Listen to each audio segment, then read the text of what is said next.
সংবাদ সম্মেলন। প্রিয় সাংবাদিক বৃন্দ, আসসালামু আলাইকুম, আদাব। আশা করি আপনারা সকলে ভালো আছেন। আপনারা সমাজের দর্পণ।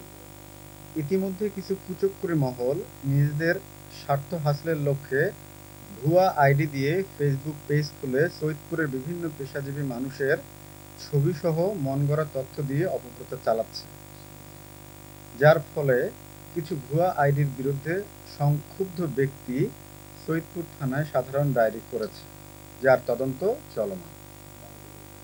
কুচক্রী মহল ওইসব আইডি দিয়ে শুধু মানহানি নয়, মোটা অঙ্কের চাঁদা দাবি করছে ভুক্তভোগীদের কাছে।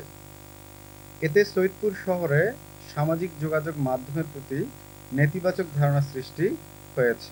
প্রিয় সাংবাদিক ভাইয়েরা, আমি Mohammad Masud Rana, general manager, eco heritage hotel and রিসোর্টে দীর্ঘদিন ধরে এই সুনামধন্য প্রতিষ্ঠানে অত্যন্ত সততা ও নিষ্ঠার সহিত দায়িত্ব পালন করছি।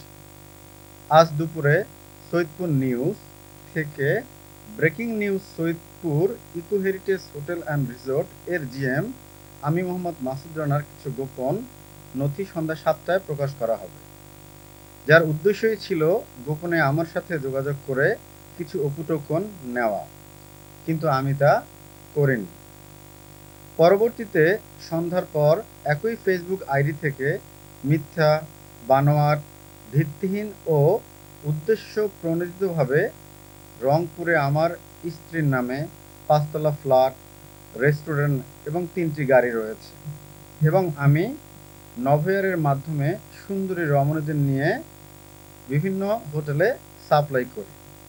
ওই পোস্টে আমার কিছু ছবির সাথে বেনামি ফ্ল্যাট ও গাড়ির ছবি দেওয়া হয়েছে, যাহার সহিত আমার কোনো ধরনের সম্পৃক্ততা নাই। মূলত আমার সুনাম ক্ষুণ্ণ ও আমাকে সমাজে হেয় প্রতিপন্ন করা সহ আমার সার্বিক ক্ষতি করার জন্য একটি স্বার্থান্বেষী মহল গভীর ষড়যন্ত্র করছে।